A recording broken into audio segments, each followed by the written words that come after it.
holding it up. Okay, those 4 stitches are dropped. Am I going to ruin this for my sister?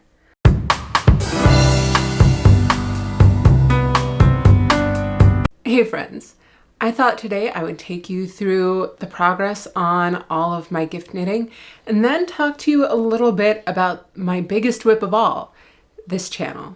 I have some ideas for the future. I've been working on some things behind the scenes, and I'm really hopeful that you're going to want to come along for the ride. So if all of that sounds interesting, please do stay tuned. So let's start with my gift knits. I have one that is almost a finished object, and that's the beanie number 6 that I've been making for my father-in-law.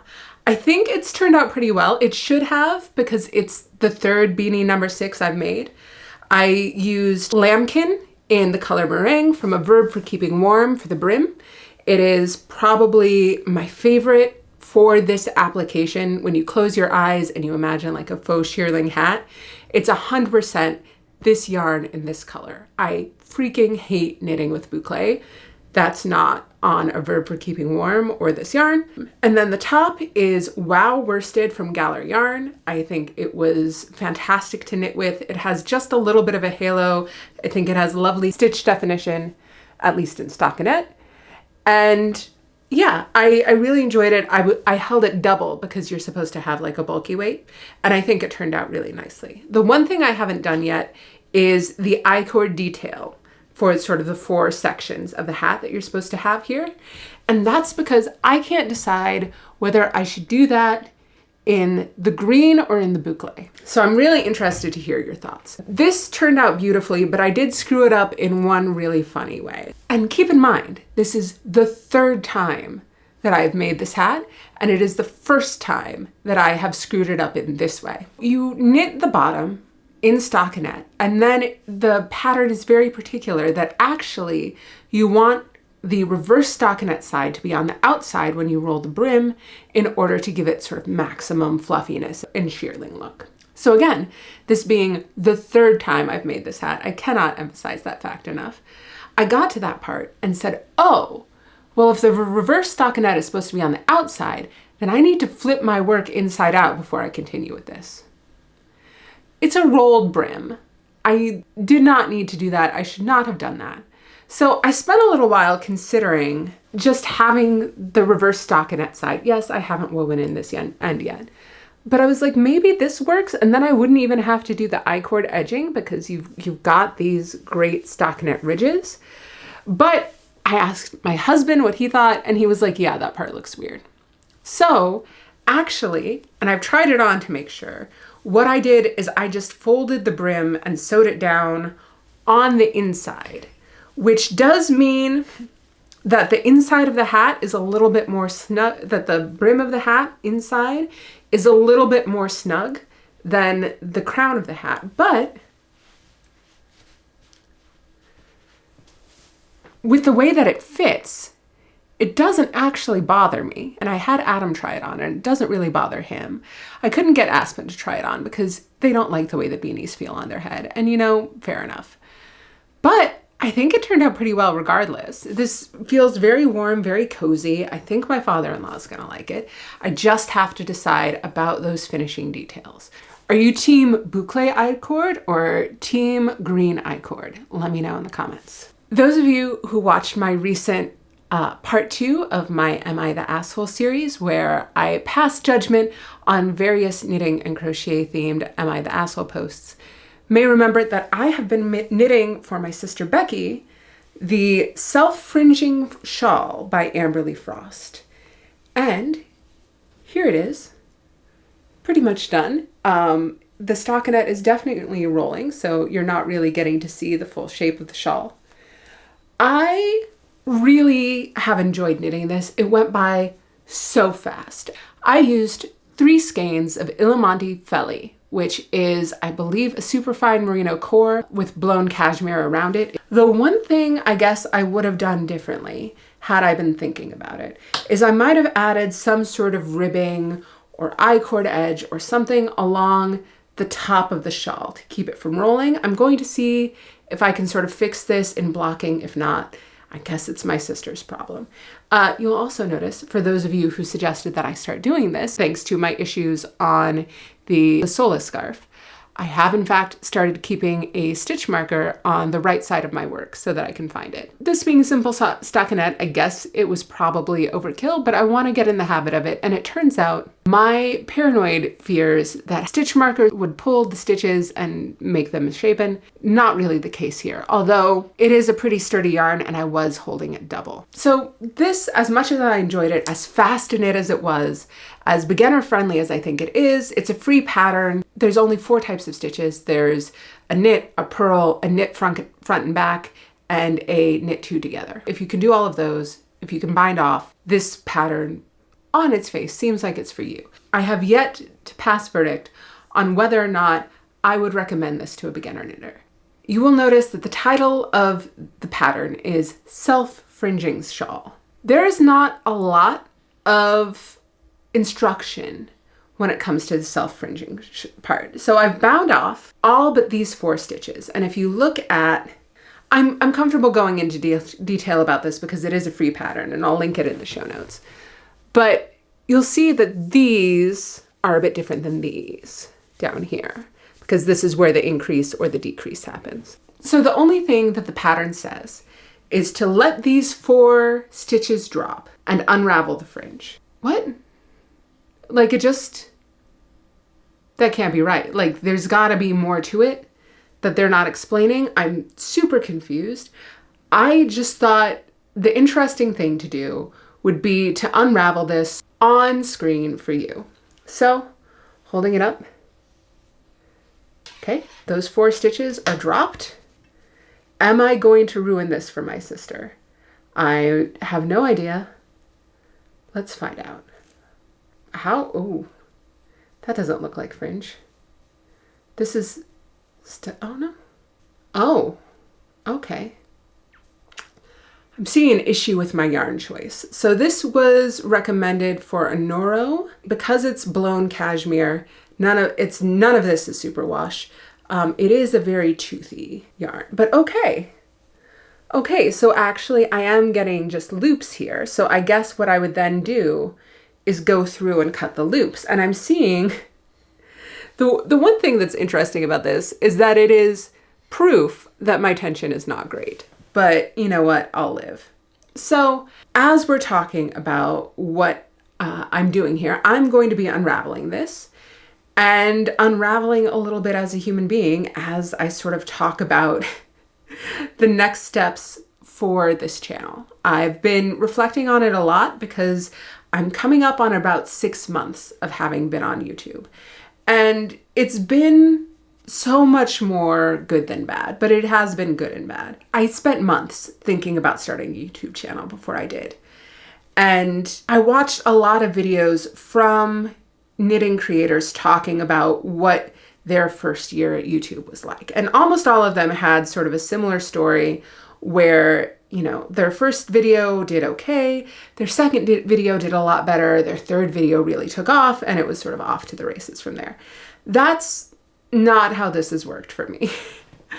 Because I'm a very busy person, one of the things that I knew I wanted to do from the beginning was make sure to not post my first video until I had about a month's queue lined up, ready to go, edited, that kind of thing, so that I would have a buffer. And I've managed to keep about 3 weeks ahead in the videos that I'm making, which is pretty good. I'm behind right now because I got sick last week. I'm still recovering from a cold. It's not great, but I definitely was not in a place mucus-wise to film anything for you last week. And I usually film 1 or 2 videos at a time. I'll alternate a week where I film a batch of videos and alternate a week where I spend my weekend editing a video. I have to say, if it wasn't for starting with that level of discipline and knowing that I wanted to have a content buffer, I'm not sure that I would have stuck through it through those first months because I wasn't really getting any traction. Shout out again to my friend Renee at Adventure Knits. She was the first YouTuber actually to reach out to me and say that she loved my channel. And she was one of the first people to comment in general and just be like, hey, I love what you're doing, keep it up. And that really meant a lot to me. I really just love and appreciate her so much. You know, and I tried a bunch of different things. I did a video, still one of my favorite videos. You should check it out if you haven't seen it. Just basically like autism special interest dumping about why yak is my favorite fiber to knit with.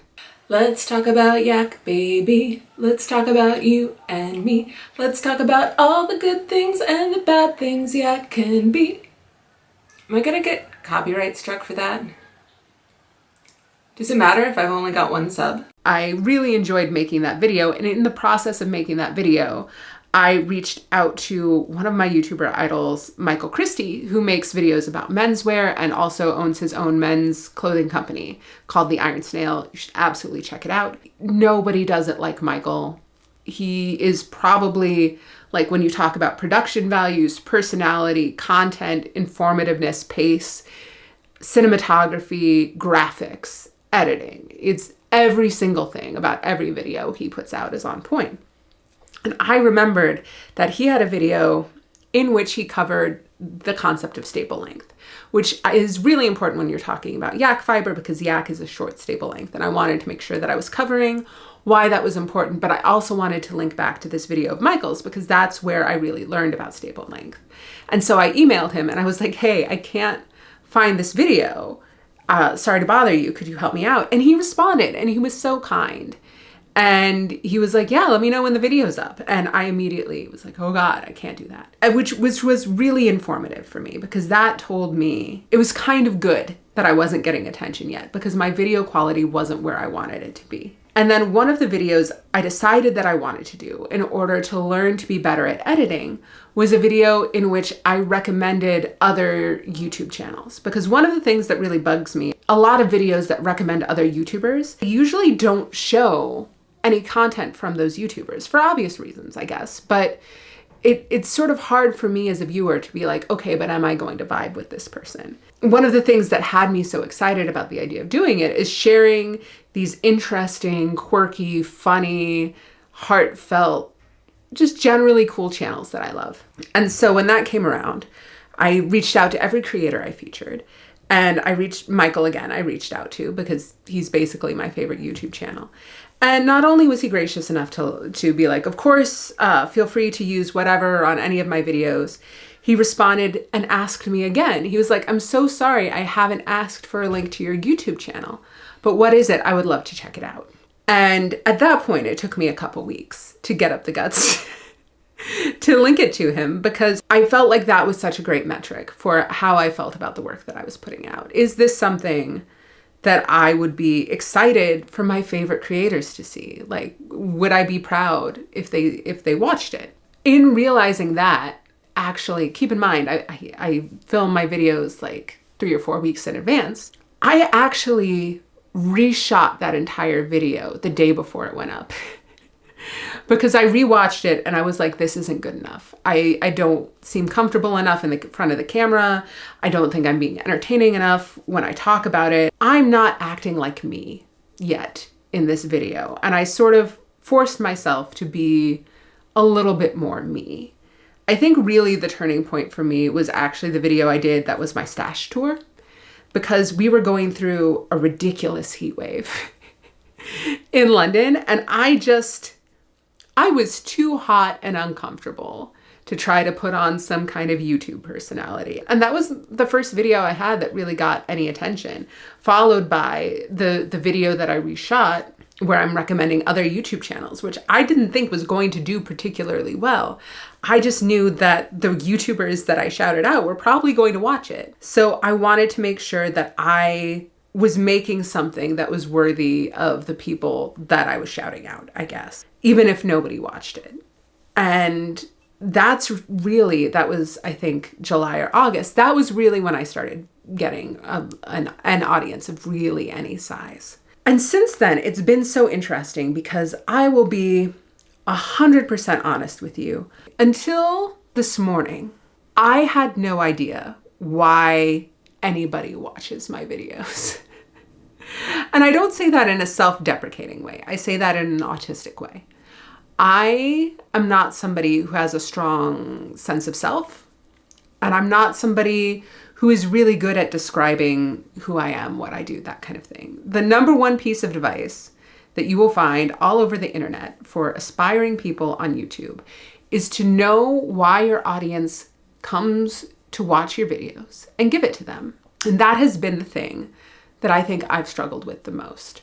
I've made so many videos that I thought were really going to do well, that I thought were going to be my breakout video or whatever, that absolutely tanked, that were some of my lowest performing videos. And then the videos I put out that I was like, whatever, nobody's going to watch this, like my video recommending other YouTubers, have been the videos that have done the best. It's been really interesting. And the thing is, every time I put out a video that absolutely tanks, that is one of my lowest performers in comparison to my other videos, one of you amazing people will comment and say it is your favorite video that I've ever made, or that you're just so happy to have watched it and you really enjoyed it and loved it. And that means so much to me. It's a huge part of what keeps me going. Having a YouTube channel is like hosting a party.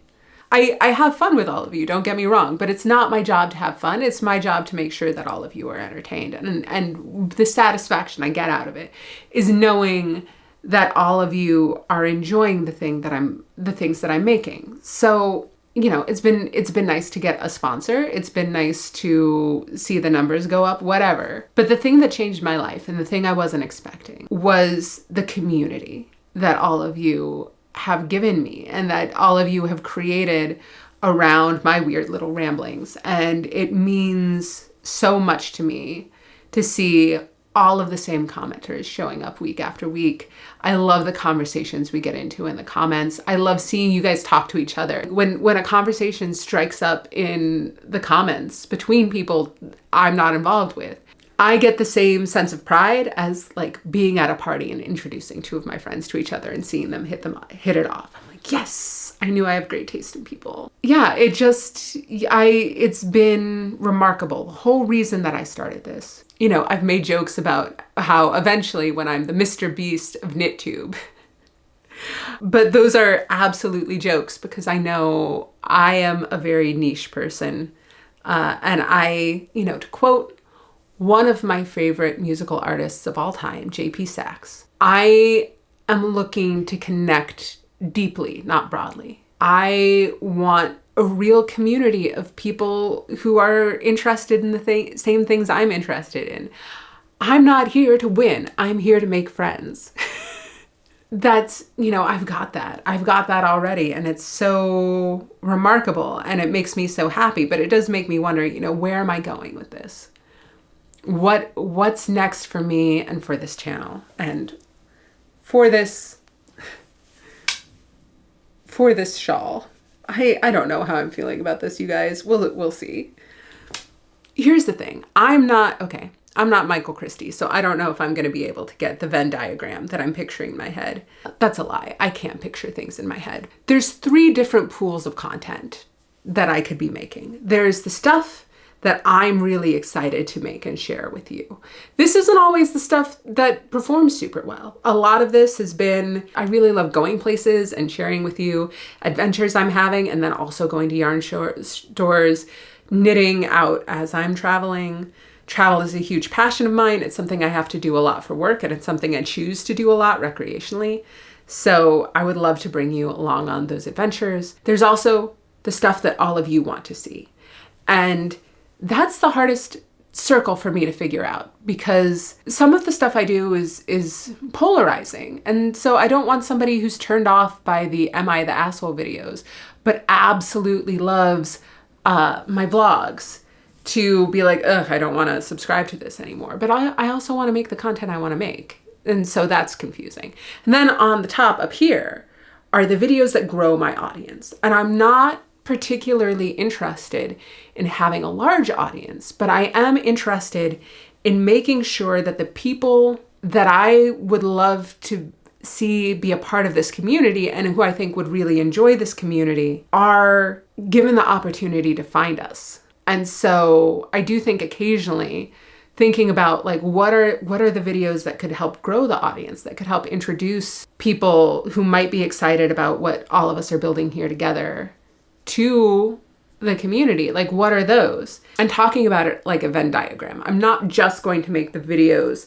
that appeal to all three of those, because God only knows what those videos are. I'll be perfectly honest with you. Like I said, I really struggle figuring out just what's over here, like the things that you guys want to see. And shout out in particular, a comment that absolutely made my week/month/YouTube life was one that I read this morning from The Lion Machine, which was, and I'm just going to read the whole thing. And I'm sorry for embarrassing this commenter, and I'm sorry for, I guess this sounds like bragging, but it was just so delightful. And it meant so much to me. And this was a comment on my most recent vlog, where I sort of did all of my crafty chores. And in the middle of my vlog, I talked about how sometimes I feel weird sharing parts of my life. The Lion Machine said, "Elizabeth, your moment of vulnerability about all the things you think nobody cares about was like listening to my own inner demons that I'm boring, but you are not boring or weird. I've been waiting all week for a new video by you. I'm having a really stressful time writing a paper for my doctorate, and I just wanted the can-do vibe and curiosity that you offer in this space." Gosh, The Lion Machine, you really got me. It never occurred to me in the process of, I know this sounds so stupid. It never occurred to me in the process of starting a YouTube channel that people would look forward to my videos and my attitude. And it's not always easy to have a can-do attitude. It's a very deliberate choice that I make, particularly in the world that we live in. This is, okay, I'm not gonna say that making YouTube videos is the same as like charity work or volunteering or anything like that, right? But my mom was a complicated but remarkable woman, and she spent most of her life working in nonprofits.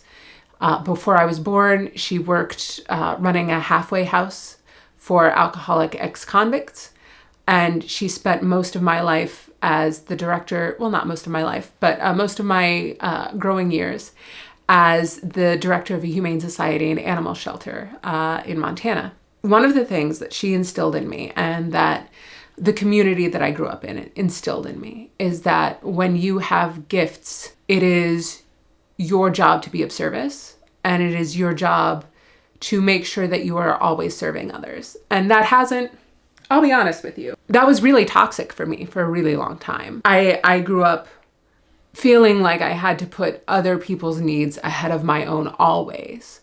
And that the way that society was supposed to work is if you give 100% of yourself to the people that you care about and that you're supposed to care about and who are supposed to care about you, they will do the exact same thing for you.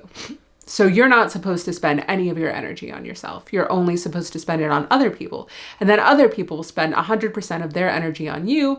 And that's how this is supposed to work. That's how society functions. And, you know, now that I'm 43 years old, I know that that is just a lie that we tell people in order to take advantage of them. But that doesn't mean that we don't have responsibilities to each other. I still very much have that drive, I guess, to be of service to other people. I'm learning how to be selfish. It is a lifelong pursuit. Sometimes I'll be honest, sometimes I'm a little too good at it. Certainly my credit card statements would say I'm a little too good at it sometimes. But that is something that is just fundamentally at the core of me as a person, is what can I give back? So reading that from The Lion Machine really, really got me. That's not even the part of that was important to read. It's just I got there and I started breaking down, so I had to explain why. Sorry. Anyway, moving on to the core part of the comment. It is genuinely nice to have a space on YouTube where an adult with a job you're passionate about talks to the audience like we are all adults with life experience and things we need to balance. I find your videos so refreshing because you're not making an aesthetic knitting vlog about an aspirational life nobody has. You're not just fine the way you are. You're a breath of fresh air for being something different. Yeah, I just won YouTube, you guys. Yeah, so hearing that gives me hope that maybe the kinds of videos that I want to make in the future are the kinds of things that you want to see. One thing that I've done a lot in my day job is that I consider myself to be a pretty good interviewer. One of my autism superpowers is that I, in the words of a friend of mine, am good at jumping to the third date conversationally. I am invariably starving to find out what makes people tick and to get at the heart of what makes things important to people, particularly when it comes to art and artists and artistry. And so I think I've spent a lot of time focusing on the bad knits part of Good Yarn Bad Knits. And that's definitely not going to go away.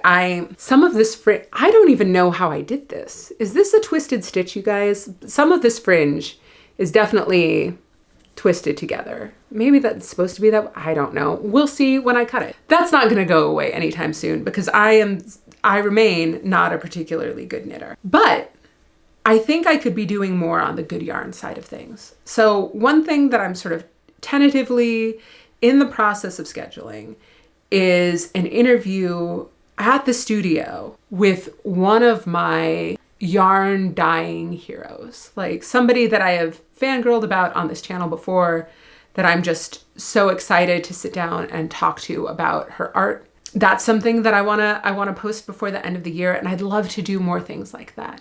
I would love to visit more yarn makers and fiber artists in their studios and talk to them, not just about their process and sort of the technical things of it and how they do what they do, but talk to them artist to artist about what drives you. Why are you so passionate about this? What are the emotions behind the craft that you're making? Because I think the thing that makes me so excited about fiber arts is seeing the chain. Everybody talks about it like it's a craft, like this is crafting, right? But there are some amazing fiber artists out there making incredible knit and crochet creations. But then the yarn that they're using was made by legit artists who pour out the same amount of passion into the yarn that they make.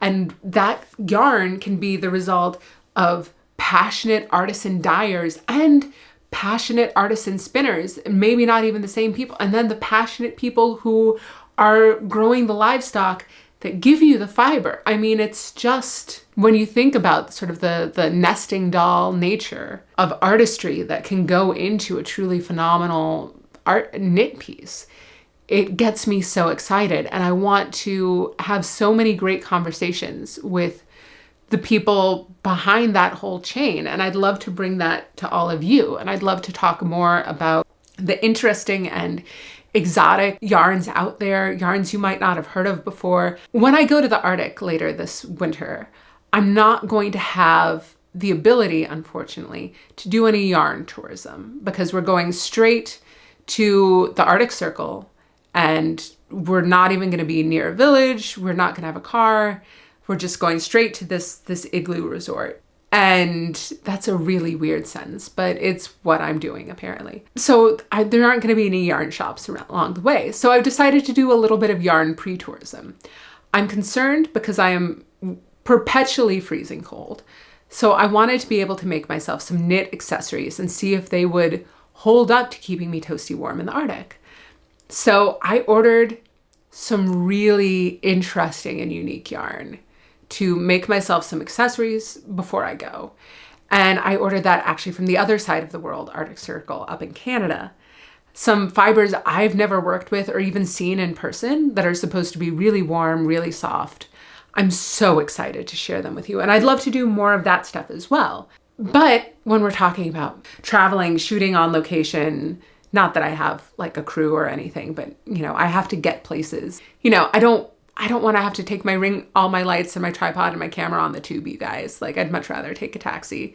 And that's only, talking to people who are in the greater London area. If I wanted to go up to the Lake District and talk to the farm that has alpaca in the UK, or if I wanted to talk to one of the incredible indie dyers that are based out of Paris or Ireland, that's travel, that's money. And I'll be perfectly honest with you. So far, it's kind of a toss-up which hobby was more expensive to get into, whether it was YouTube or knitting. That's another thing I have to think about. Again, I'm never going to be looking to make this my sole source of income, but I do need to not bankrupt my family. And a lot of you have asked for more community support. A lot of you have asked for knit-alongs. A lot of you have talked about maybe, you know, doing a live, but lives feel weird to me because I would much rather do a Zoom call or something where we can all talk to each other. But I was a prominent female game designer on the internet in 2014. If you know, you know. And the internet has not always been a friendly place for me. And I have a little too much OPSEC to be comfortable just having that kind of thing open to the public. And there are also things I would love to talk to you all about. It seems you're very interested in my thoughts and opinions, some of which I don't want to see attract the ire of people outside of this very cozy community. And so having a place a little bit more private where we can have those kinds of like Zoom calls and where I can post more rambly thoughts. Like, for example, I would love to do a video on why I have been so reluctant to be an internet personality in the last 10 years. Having had a brush with it, let's say, earlier as part of my profession. But I definitely don't want that attracting the wrong people. So I think one of the things that I'm going to do, which by the time that this video comes out, I will have done, and I will have a link here, I will have a link in the description, is set up a Patreon. And that doesn't mean I'm going to stop interacting with the community that as it exists on YouTube. I'm still going to be replying to every comment. I really love that. But for those of you who have explicitly reached out to me and been like, hey, I want to support you. How can I support you? Or wanted some of those extra things, I'm going to have a very simple, very flat membership fee per month.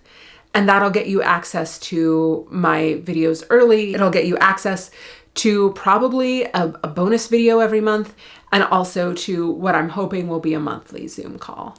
So if that's something that's really interesting to you, if that's something where you feel particularly moved to support me and the things that I would love to do with this channel, please do check it out. It would mean so much to me. And if you can't, I 100% understand. The recession is recessioning, you guys. If you can't support this, I completely get it. And I hope you just choose to stick around and keep interacting in the comments and keep subscribing. That means the world to me. This is just an extra way to support the channel if you're interested. And I want to do even more. So this is the announcement of goodyarnbadknits.com. I have set up a website, which is the one-stop shop if you're looking for my Instagram, if you want to find my latest videos. And then I'm also writing articles, both to supplement some of my videos. So I've already got an article up that's all about yak to go along with my yak fiber video. But I thought that would also make a really good article to have sort of a hard copy of, so that you'll be able to like actually click on links, see pictures, peruse it at your leisure, bookmark. I am a millennial. I love watching videos for entertainment, but God, I hate watching videos for information. I can read so much faster than anybody can type. If I just want to find something for reference, I want it written down.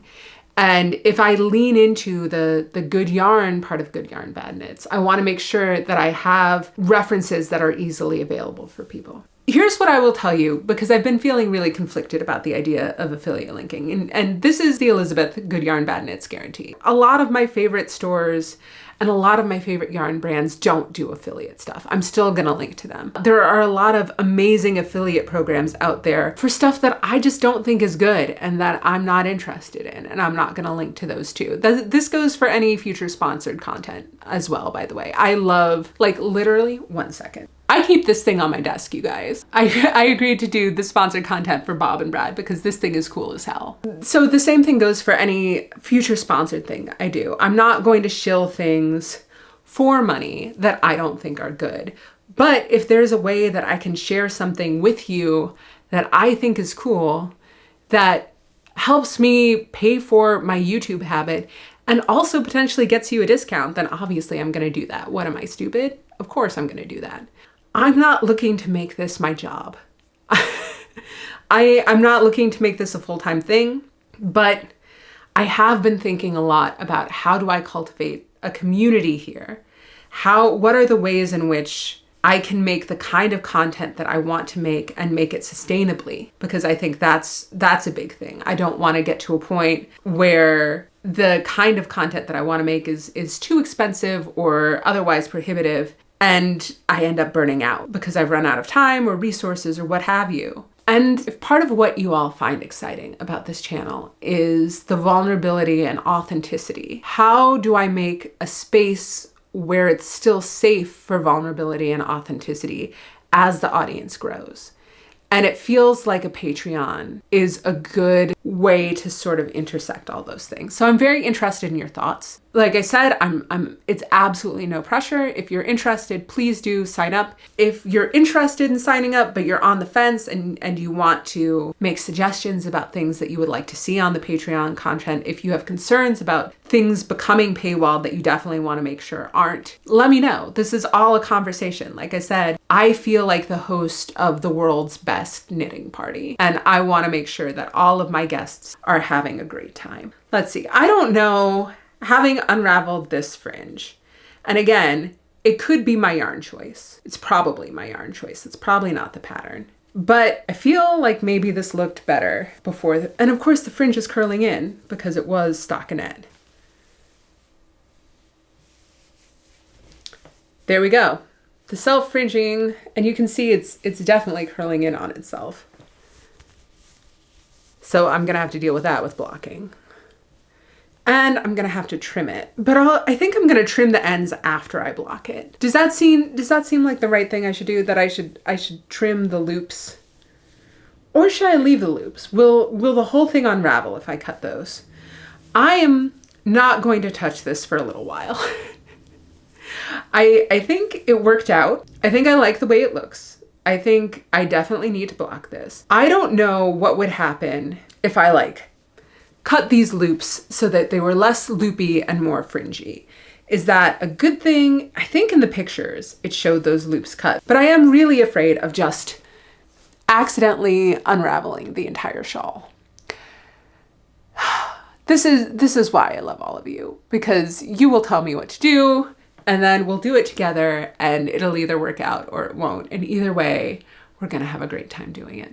And I think that's how I feel about the future of this channel as well. Either it'll work out or it won't, but we'll all have a great time finding out. So I hope you enjoyed this video. I know it was a little bit different, but I'm just so grateful that all of you are a part of my life and that you've made space in your life for me. It's been truly the most gratifying thing I've done this year, and I just feel really grateful that I get to sit down and talk to you every week. So thank you so much for watching.